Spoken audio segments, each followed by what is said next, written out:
All right, good afternoon. Going to try something a little bit different today. Kids, it's important to get outside.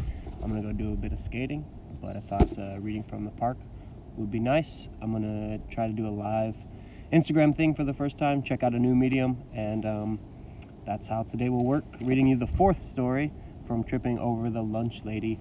So I hope you guys have been digging it so far. This one is by Terry Truman, and it's called Apple Blossoms. I've got to read a poem in front of the whole class. There's no way out of it. Actually, this shouldn't be that hard for me. I'm kind of the class clown, always messing around, teasing other kids, acting stupid, and saying funny things. Even my teacher, Miss Souza, laughs with everybody else when I'm joking. She's cool. So how hard should it be to do an oral interpretation of a poem? I guess that just means to read it out loud? No biggie. The truth is, I like it when everybody looks at me and laughs at the stuff I'm joking about. It's fun. I like to make people laugh. So oral interpretation, big whoop. I'm always relaxed when it comes to being the center of attention. This class clown thing is fun. I think to do it, you have to have a certain kind of personality, which I've got. Don't get me wrong, there are drawbacks.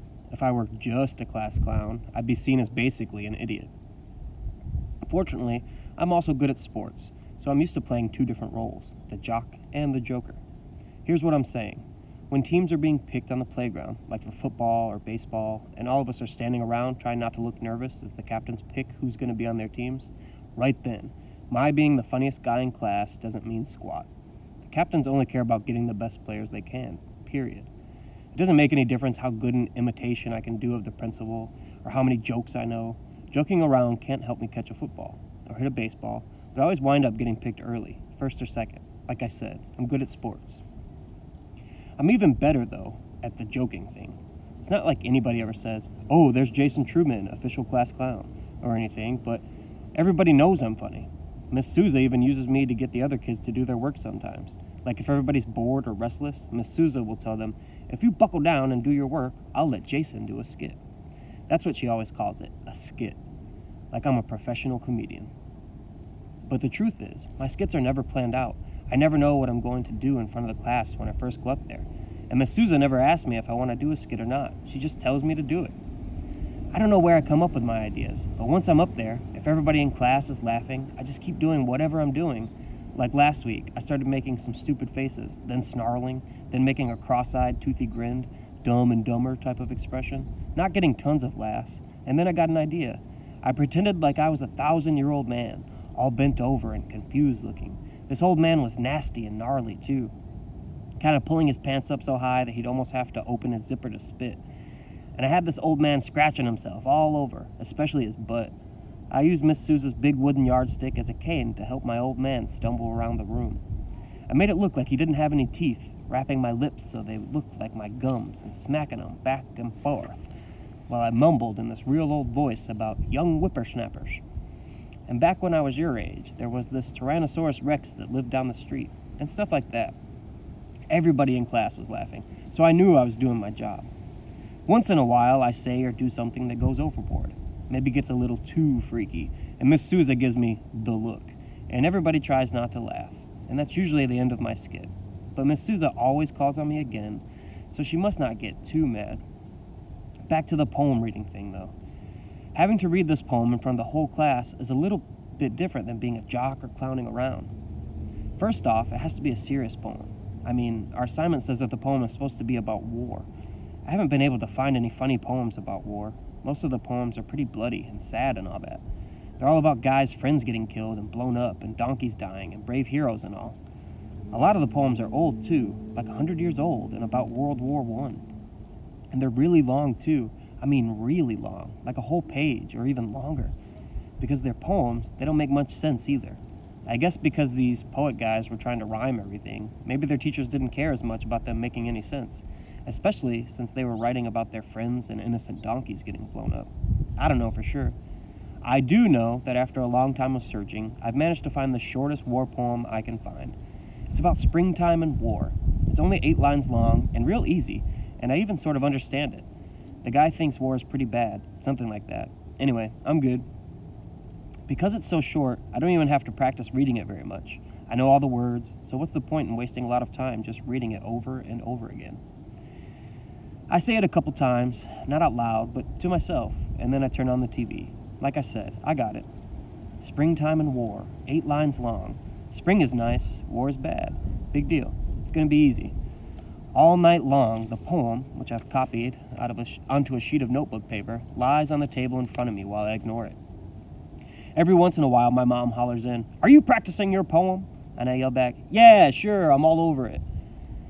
When nothing good is on TV, and I've channel surfed for as long as I can stand it, I play video games. I even play a war game for a while, so I figure I'm good to go.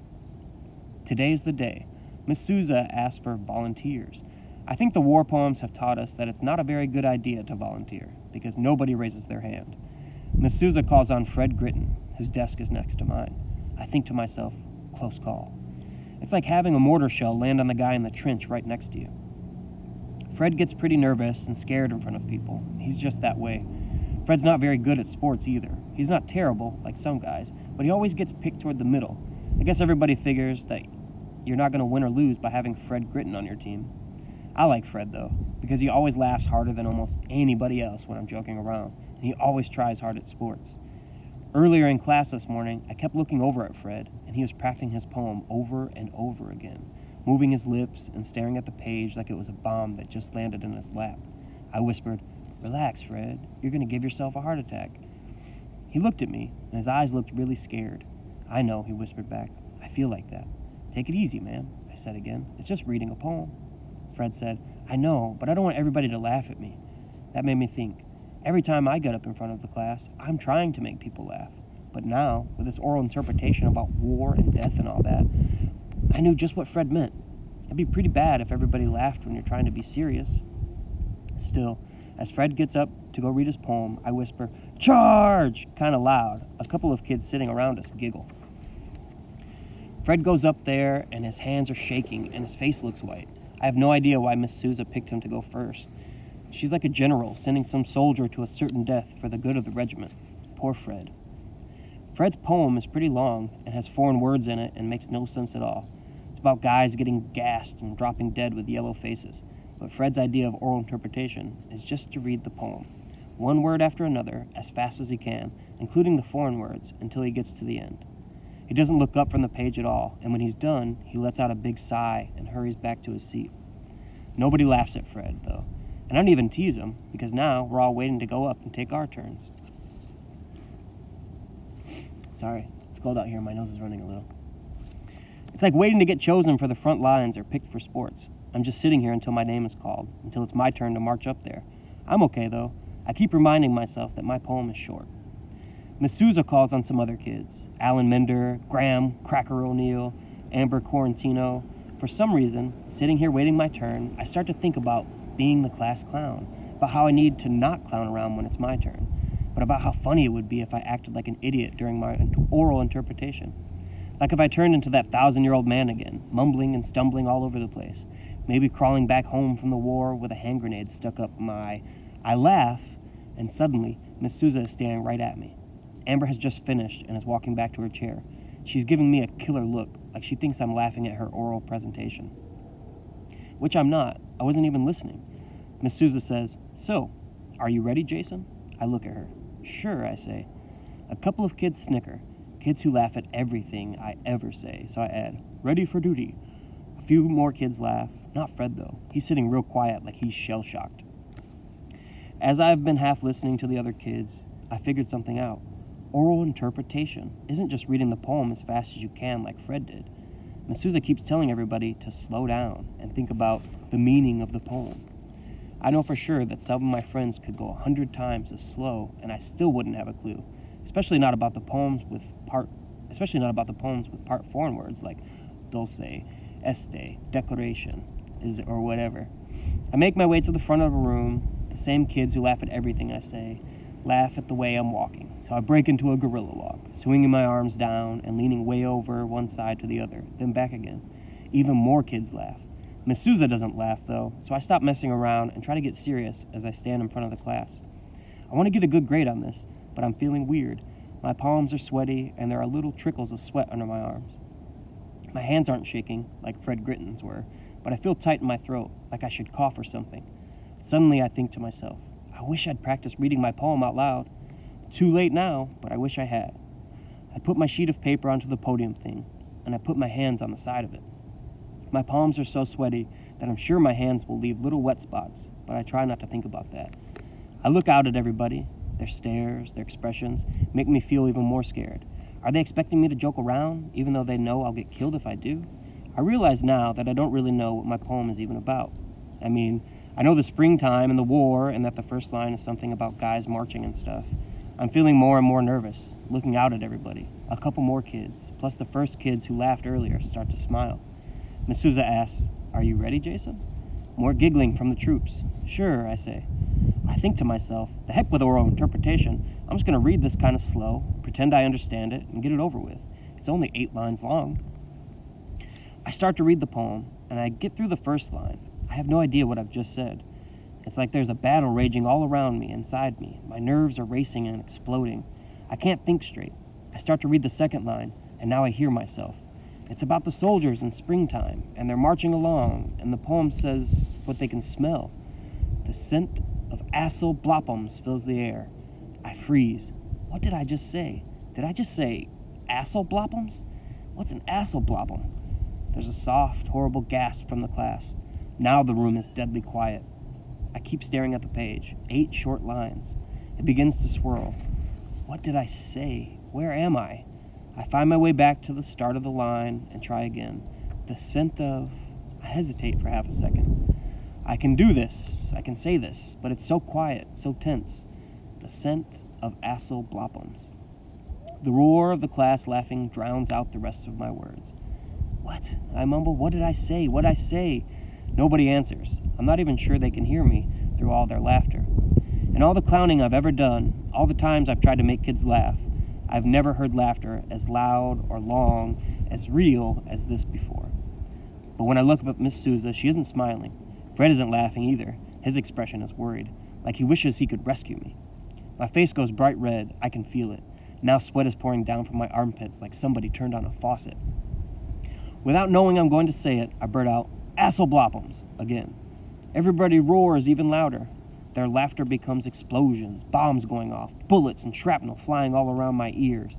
Kids are doubled over, almost falling out of their chairs. They're laughing so hard. My head is dizzy. My vision blurs. I can't see the words of the poem anymore. I can barely even see the page. Finally, Miss Souza says, "That's enough, Jason. You can sit down." I think to myself, no, I'm not done yet. I have to read the other 6 lines. But when I look at Miss Souza, I can tell that I'm in trouble. That if I say another word, especially acyl or bloppums, I'm a dead man. I make my way back to my seat. No gorilla walk this time. I hurry, trying to be invisible as I move. This doesn't work. I can see the joy, the wild excitement in most of the kids' eyes. But I glance at Fred, and his look is one of sympathy for a fallen comrade. I think to myself, acyl bloppums, acyl bloppums. Apple blossoms. What did I say? Apple blossoms? Apple blossoms? I turn to Miss Souza and I yell at the top of my voice, "Apple blossoms!" She jerks in her seat as if I'd just yelled, "Incoming!" "That's enough, Jason," she says, an angry tone to her voice. Everybody stops laughing and the room is silent. Fred whispers to me, "You got it. You can do it. Good job." I'm standing right next to my seat by now. I cry out, my voice loud and clear, "No, I've got it. I can say it, really. I can. Listen." "Jason!" Miss Souza tries to interrupt, but I can't stop myself. I yell loud and strong. The scent of acyl bloppums fills the air. Whatever calm and quiet Miss Souza's stern voice just commanded is lost in the roar of my classmates' laughter. It's like a battalion vaporized, like a whole army annihilated. Fred shakes his head sadly. "Jason," Miss Souza snaps. I can only think of one thing to do. There's only one thing left to say. I mutter, "I surrender." Here's Terry Truman's class picture. That's the 4th story. We're really chugging along here, kids. So I hope you've had a somewhat decent weekend. I hope it's at least been safe and you have everything that you need. We'll have some information coming out to you tomorrow. Please check out the website. I'm going to go skate, like I mentioned. If you're going to skate outside, wear a helmet, and you're going to want to get some softer wheels so they can run over sticks and stuff. Everybody have a great day.